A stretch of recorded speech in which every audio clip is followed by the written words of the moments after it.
La siguiente es una producción de 360podcast.sb. A continuación, Historia Azul, la historia de El Salvador.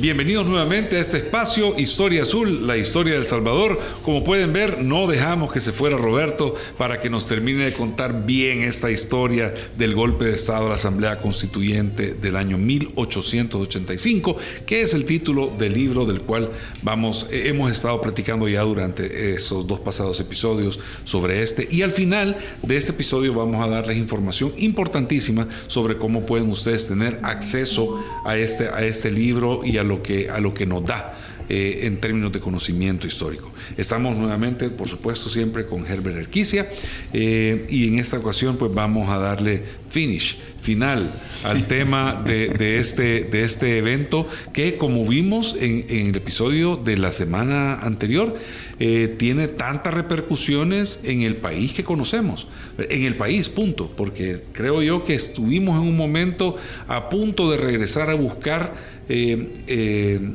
arduamente la integración centroamericana en la figura de una república, ¿verdad? Pero para ponernos otra vez rapidito en ese contexto, el presidente Francisco Menéndez en esta ocasión había sido buscado o lideró un esfuerzo para el derrocamiento de Rafael Saldívar, siendo ambos liberales, por diferencias en las posturas de el nivel de liberalismo que querían, en el que veían al país o a la nación, ¿verdad?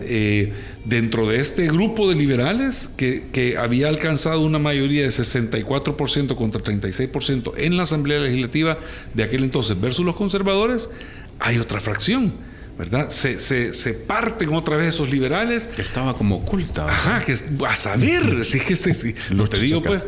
Entonces estaba este grupito ahí que se llamaban los chachacasteros, ¿verdad? Nombre sumamente folclórico, bien propio del Salvador provincial de esa época, que tenían, tú dijiste, Herbert, 82%, está en el libro. Sí, 82%. 82% de los liberales. Los diputados liberales eran chachacasteros. Entonces Menéndez estaba frito, literalmente estaba frito. Sí, porque la pregunta su asamblea ahora, iba a trabajar en contra de él. Sí, la pregunta ahora para iniciar este episodio 28 es, bueno, ¿y qué sucede cuando... ¿Cómo es que no se deja, Francisco? Se ve fragmentado este grupo de liberales entre los chachacasteros y los menendistas, ¿verdad? ¿Qué pasa luego de eso, Roberto? Bienvenido, como siempre. Muchas gracias de nuevo por la invitación y un gran gusto de compartir con ustedes, con ambos. Le hemos prometido que le vamos a devolver las llaves del carro al tenerse. Finalmente, ya, devuelvan. Los zapatos les escondimos. No, pues muchas gracias a ustedes por la oportunidad de poder conversar, de pensar en voz alta estas cosas, ¿verdad? Porque a veces uno pasa solo pensándolas en su mente o conversa con uno solito, con sí mismo. Entonces el poder compartir con ustedes. Sí, yo también a veces escucho voces en mi mente, no te siento. Entonces, muy agradecido por la oportunidad y entonces la gran pregunta es, bueno, ¿qué pasó después del golpe de Estado? Efectivamente, el presidente Menéndez un día, pues, se suspenden las sesiones de la Asamblea, un 26 de noviembre de 1885, y parece que mandó una... La suspende Menéndez, Francisco Menéndez. Yo explico ahí en el libro cómo se fue gestando. El hecho es que se suspenden, Menéndez incluso manda unos militares a la entrada, policías y militares a la entrada de la Asamblea. Se toma la Asamblea y no permite que regresen a sesionar los diputados, porque los chachacasteros dijeron, bueno, nosotros, además ya habían acabado la lectura y aprobación de la Constitución, ya estaba aprobada. O sea, hicieron una nueva Constitución. La hicieron, la terminaron en medio del conflicto. Entonces ya solo quedaba pues promulgarla, y en ese momento hace malabares Menéndez, ¿verdad? Y se suspende y no permite que vuelvan a sesionar. Entonces, O sea, un tipo muy hábil políticamente, entonces. pues sí, realmente las tenía totalmente perdidas en ese momento. mal. Entonces se da el golpe, se suspenden las sesiones. El Partido Liberal quedó partido en dos, fracturado, una fractura muy dolorosa. Parecía un conflicto menor, pero se hizo gigantesco. Y entonces, claro, la gran pregunta es, ¿qué hacemos? Porque El Salvador seguía sin constitución. Entonces, una vez declarado el... O seguía con la constitución anterior. Pues fíjate que sí, con la del 83, queda con la de 1883, y Menéndez se declara dictador. ¿En serio? Sí. O sea, él, porque digamos no hay, pues es... así se pone él, ¿verdad? Entonces así sale en los documentos. En los documentos, sí, que él se declara dictador, porque no hay un poder constituido según lo establece la Constitución, ¿verdad? Todo ha quedado en el aire, entonces él es y entonces el objetivo es cómo recuperamos la vida constitucional del país. ¿Verdad? Y entonces, claro, él se declara dictador, una dictadura benigna, la llaman así, ¿verdad? Como solo es un ratito mientras ordenamos la casa. Y eso significa volver a convocar a una nueva asamblea constituyente, que se apruebe de nuevo una constitución, y que después de aprobado se convoquen a elecciones presidenciales, ¿verdad? Entonces todo eso se va a hacer en el año 1886, una nueva asamblea. Y en 1887 son las elecciones presidenciales en las que Menéndez gana la presidencia, entonces se convierte ya en presidente constitucional. Antes era presidente de facto. Mira, una consulta. ¿Y esta nueva asamblea, cómo se eligen a los representantes del pueblo, a los representantes del soberano? Porque Vía votaciones. ya no están los chachacasteros, pues entendería. Fíjate que, digamos... ¿Cómo es el proceso de candidaturas? Es decir, porque si obviamente los liberales tenían una representación tal de 82% de chachacasteros, pues me imagino que iban a querer volver a tener su puesto, su rostro en la papeleta. Claro que no había esas facilidades, pero ¿cómo se proponían como candidatos? ¿Cómo era eso? No, digamos, ahí hay todo un proceso, digamos, se convocan a elecciones. Digamos, todo esto está muy bien estudiado, cómo se hace, cómo eran las elecciones en el siglo XIX. Todo eso está bien estudiado, ¿verdad? Entonces se convocan de nuevo a los pueblos a elecciones. ¿Y quiénes son los candidatos? De nuevo aparecen liberales y conservadores. Claro. ¿Verdad? ¿Y los chachacasteros vuelven en la misma proporción? Fíjate que lo que pasa es que, digamos, de nuevo aparece digamos... Es que la existencia de los chachacasteros vos la descubrís en el momento en que empiezan a discutir artículos que tienen que ver con el conflicto que hubo en el 85. Pero digamos, por ejemplo, ¿qué pasó después del golpe de Estado? El partido queda dividido. Menéndez hace un esfuerzo por lograr la unidad de los chachacasteros, de jalárselos de nuevo. Es decir, negoció. Eso, fíjate que, por ejemplo, el presidente de la Asamblea Chachacastera le ofrece la presidencia de la Corte Suprema de Justicia. Y al vicepresidente chachacastero le ofrece ser el canciller del Salvador. O sea, hubo sus cartas ahí. Entonces, bueno, pero es claro que negoció, porque al final Menéndez quería regresar a una figura federativa y los chachacasteros no. Exacto. Pero él logra las condiciones para convertirse en presidente y no se regresa a la figura federativa. Es decir, hubo una o sea, ese estira y encoge te doy, me das exacto. artículos, leyes para que cada quien salga con su mejor versión de El Salvador que y se puestos imaginaba. de poder también en los chachacasteros que estaban liderando. Pero yo pienso de que en esa ocasión era más importante es como estás en la raíz, en estás en la cuna del país. Quizás era, sí es cierto, qué brutal ser canciller del Salvador, es decir, a nivel del orgullo personal de una persona que ha puesto su vida al servicio de la patria. Estoy de acuerdo con eso, pero creo que era más como cuál va a ser el punto de partida de nuestra patria, ¿verdad? Y esa jugada de decir así, entonces llegar a negociar lo más... Eso era interesante. No, yo creo que tienes toda la razón. Digamos, ahí se da como un proceso de negociación, ¿verdad? De cómo Menéndez dice, miren, o sea, hay algo más importante que este pleito que tuvimos, ¿verdad? Que es la unidad del Partido Liberal, que luchar contra los conservadores, contra el Partido Conservador, que no estaba derrotado. Cierran filas entonces, claro. de alguna manera. Sí, digamos. Tiene que haber acomodo, ¿verdad? Sí. Inevitable. Es porque fue una ruptura demasiado... O sea, fue un escándalo. Yo he encontrado periódicos en Colombia que hablan sobre la disolución de la Asamblea Constituyente del Salvador en Colombia, ¿verdad? Y que precisamente te dicen en Colombia dicen que estos son... A esto se llegó precisamente por las locuras de los liberales radicales, ¿verdad? Como por ejemplo, ¿qué es esa locura de la libre portación de armas?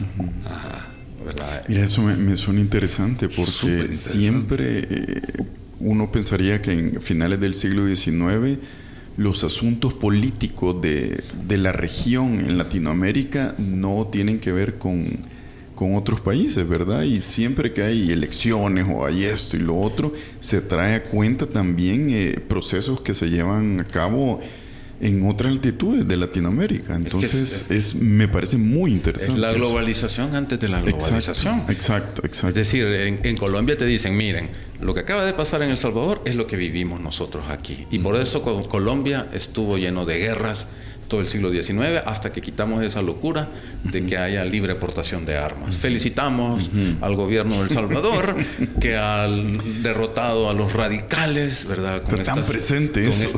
¿Verdad? Porque ese derecho es lo que destruyó a Colombia en el siglo XIX. Uno puede estar de acuerdo o no, pero es lo que ellos consideran, ¿verdad? Los conservadores. Muy los interesante. Los conservadores. Sí, claro. ¿Verdad? Sí, esa es la visión. Entonces ¿cómo termina? Entonces, se nombra de nuevo, se convocan elecciones, se genera la asamblea, comienza de nuevo el debate entre liberales y conservadores, en el que una vez más los liberales tienen mayoría. Y vuelven a derrotar el proyecto conservador, que es este proyecto liberal religioso católico, ¿verdad? Entonces triunfa de nuevo. Eso ya luego aparecen de nuevo conflictos, pero ya muy moderados, cuando se vuelve a discutir el tema de la insurrección, por ejemplo.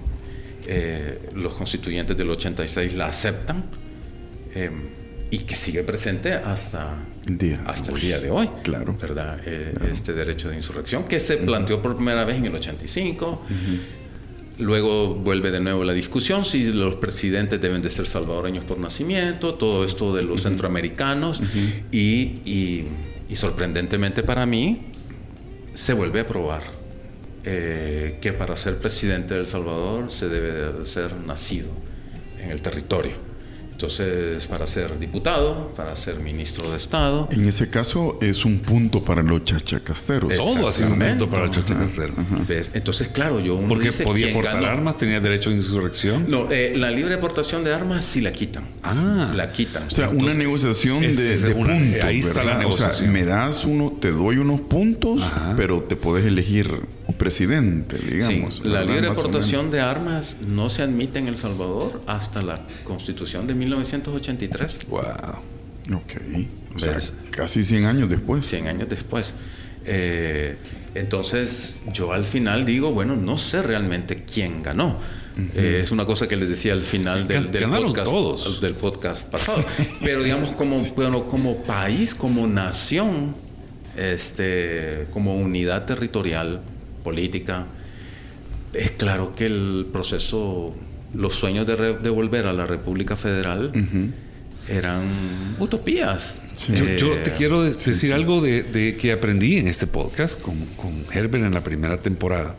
Algo que yo no sabía, que era que en 1811 realmente no fue un primer grito de independencia, sino que fue un primer grito de autonomía, ¿verdad? Es decir, que creo yo que en la época colonial Guatemala nos veía siempre como el hijo chiquito, Con pisto. chiquito pero matón, con plata y con puerto en el Pacífico, ¿verdad? Y cercano. Y cachimbones para trabajar y para lo que vos querrás, porque siempre ha sido esa la filosofía salvadoreña. Entonces creo yo que ante el peligro de ser un país pequeño con naciones grandes, como lo han demostrado la cantidad de guerras que han habido con Guatemala, con Honduras, más en la época morazánica y previa, sin duda había un poco de reticencia de los salvadoreños de decir, no, espérate, si como nación nos podemos, ¿verdad? Tenemos una completa autonomía, no nos pueden venir a imponer nada. Es decir, ese creo yo que podría haber sido el estado mental de los chachacasteros, porque al final sos el chiquito de una región donde no tenés tantos recursos como otros. Sin duda debe haber habido intereses de nombre, mira, como todavía lo seguimos pensando, tengamos una visión centroamericana para ciertas cosas y vamos a poder vender mejor, comprar mejor en el mundo y traer más prosperidad para nuestros países, ¿verdad? Eso podría ser una visión que se mantenga por muchos años más hasta que logremos algo, pero en ese momento de querer establecer ya un punto de partida, quizás es mejor negociar teniendo un punto sólido. Eso pura conjetura. No, fíjate, tienes razón, y ese punto de inflexión para mí se da en el 1886. Exacto. Con la Constitución de 1886, que es la constitución más importante que ha tenido El Salvador, que estuvo en vigencia hasta 1950. Imagínate. Digamos, o sea, marcó. Es decir, desde entonces quedó claro que para ser presidente de El Salvador tenías que ser nacido acá. Lo cual de facto rompe la posibilidad de integración centroamericana. Sí, por lo menos para los liberales menendistas era un ataque directo a sus principios liberales. A sus ideales liberales de una Centroamérica morazánica. Sí, exacto. Sí, pero el punto liberal es muy diferente a como se entienden liberales en Estados Unidos, que es otra cosa. En Iberoamérica el liberalismo es más permitir que cada quien logre su pleno potencial. Esa es la teoría, ¿verdad?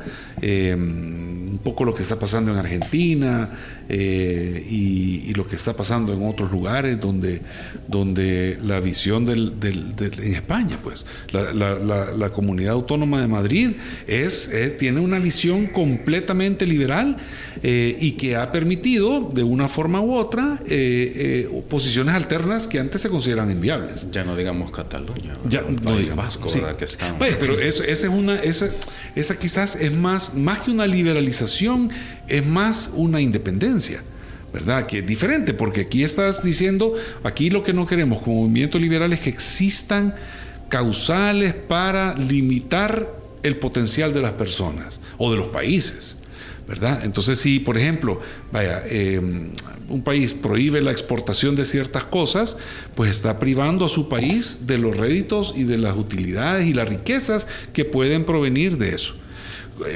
Por las razones que sean. Entonces creo yo que el tema liberal sí hay que analizarlo en su contexto filosófico, porque existe una visión de un país mejor a partir de la cooperación más globalizada, más generalizada, ni siquiera digamos globalizada, más generalizada, porque esa es la que va a permitir que esa interacción entre las riquezas y potenciales que tiene una persona con otra o un país con otro produzca 1 más 1 sea 3.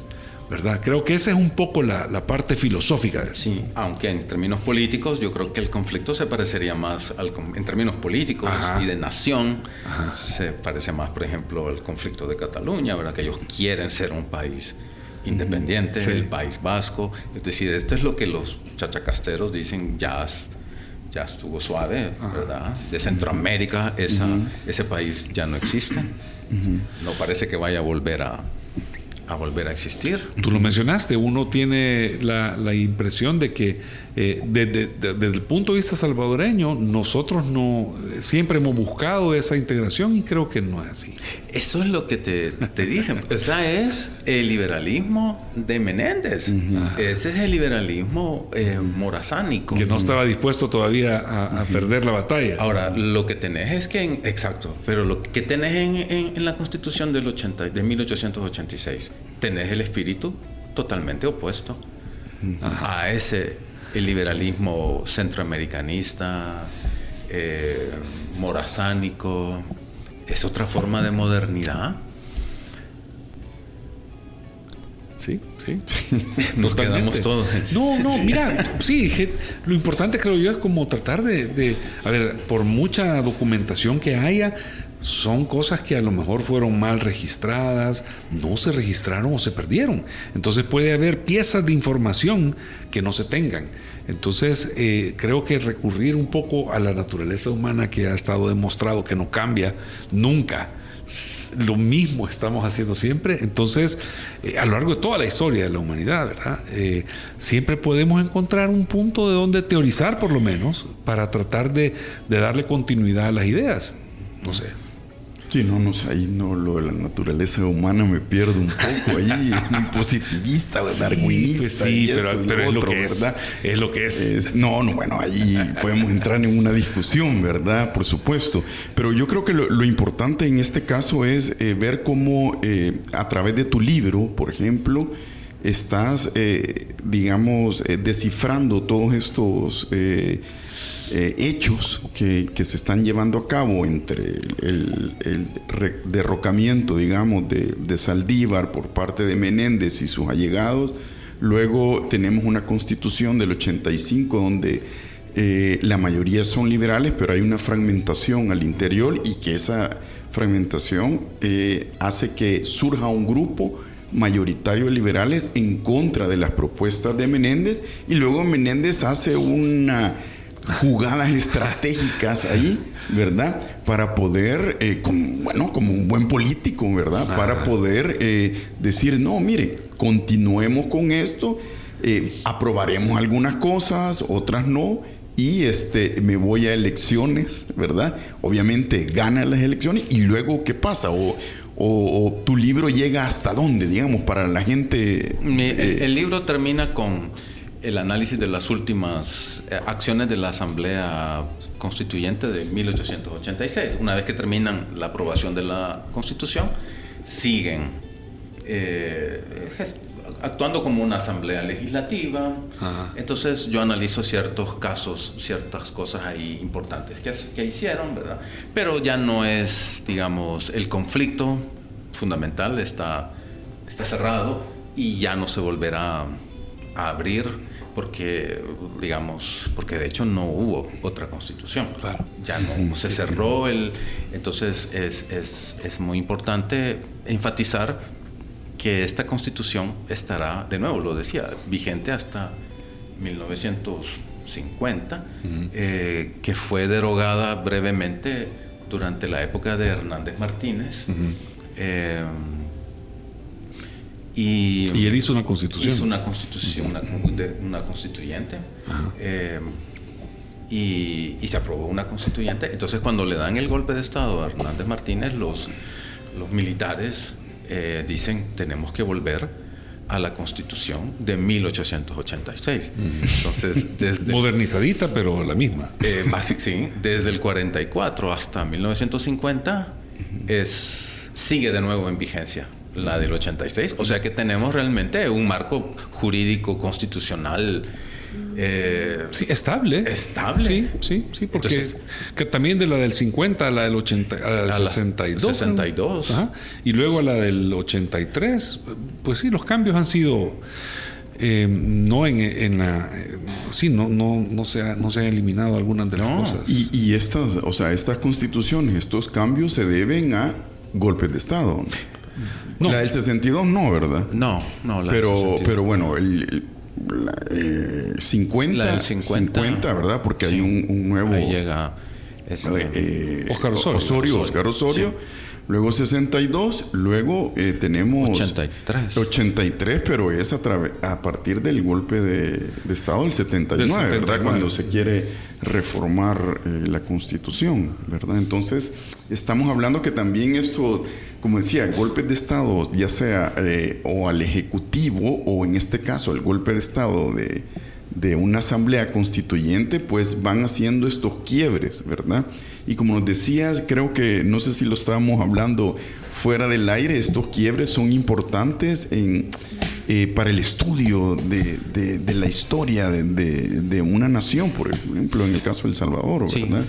Yo personalmente creo que el estudio de los golpes de Estado es muy interesante porque te permite como comprender la dinámica que venía en el país. Es como se hacen muchas evaluaciones, por qué llegamos a esto. Entonces los golpes de Estado como momentos que te permiten acceder a los conflictos, principales conflictos que se vivían en determinados periodos, ¿verdad? Entonces, ¿por qué le dieron el golpe a Hernández Martínez?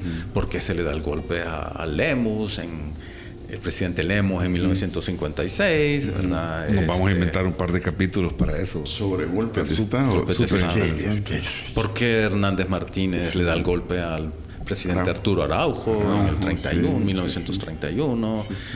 ¿Me entienden? Sí. Entonces, eso lo vamos a hablar porque es tu libro. Sí. ¿Verdad? En buenísimo. Ocasiones, ¿verdad? Yo creo que hoy sí terminamos ya entendimos cómo se desamarra el nudo. No sé si hemos entendido o quedamos más hechos nudos. No, lo importante es que quedamos con más preguntas, generar más preguntas. Ha sido excelente. Y conocer más, ¿verdad? Eso creo que es importante, ¿verdad? Es importante en ese sentido. Yo creo que, pues sí, nuevamente, Roberto, ha sido un gustazo, ¿verdad? Que contar contigo y que hayamos podido darle a nuestra audiencia un conocimiento tan amplio sobre esto que muchas veces pasa desapercibido y que, como hemos podido ver, ha sido fundamental para la constitución, para la creación del país en el que estamos viviendo hoy. Y que eso es importante porque nos permite conocer de dónde venimos, quiénes somos y para dónde vamos, ¿verdad? Así que muchísimas gracias. No, yo muy agradecido de nuevo con ustedes. Y solo quizás como enfatizar, digamos, lo del libro, que el libro que fue hecho producido, digamos, por la Universidad Evangélica, en la dirección de publicaciones de la Universidad Evangélica, con su directora Norma Hernández, que ha sido un gran apoyo para mí en este tiempo. Ella creyó mucho en este proyecto, ¿verdad? Y entonces, que el libro se encuentra, es digital, esperamos que se imprima este año, pero el libro está disponible, es gratuito, descargable en la página web de la Universidad Evangélica. Nos encantaría tenerlo también disponible en nuestras plataformas. Sí, entonces les dejaré el enlace. Hay un enlace que lleva a la página web de la Evangélica donde se descarga el libro. Anotado. Sí, aquí tenemos el link, que es www.uees.edu.sv, plica editorial UES, ¿verdad? Golpe de Estado, la Asamblea Nacional Constituyente de 1885. Claro. Y está pues en la página de la Universidad Evangélica de El Salvador, ahí lo pueden bajar, ¿verdad? Y próximamente esperemos tenerlo en físico, ¿verdad? Porque también nos autografías un par de ejemplares. Ahí nos tiramos otros tres capítulos. Porque también, pues sí, no, es importantísimo lo digital, pero también el libro, el libro físico es es muy importante, ¿verdad? Buenísimo. Muchísimas gracias a toda la audiencia, a todas las personas que siempre nos acompañan, que son fieles seguidores de Historia Azul, la historia de El Salvador. Como ven, vamos cada vez escarbando en lugares donde creímos que no se podía escarbar y encontrando tesoros de conocimiento que gracias a las plataformas, gracias a la tecnología, podemos compartir con todos ustedes. Antes de irnos, nos despedimos siempre con una frase que Herbert nos ha preparado para compartir con toda la audiencia. Sí. Bueno, como hemos hablado de todas estas rupturas, estos quiebres, estos golpes de Estado y esto y lo demás, creo que traigo una frase de Pablo Neruda que dice: podrán cortar todas las flores, pero no podrán detener la primavera. Eso, bárbaro. Bueno, muchísimas gracias a todos. Nos escuchamos en la próxima semana en otro episodio más de Historia Azul. Llevamos 28 episodios y en esta tercera temporada todavía nos faltan temas súper buenos que tocar, así que no pierdan nuestra sintonía. Saludos, adiós.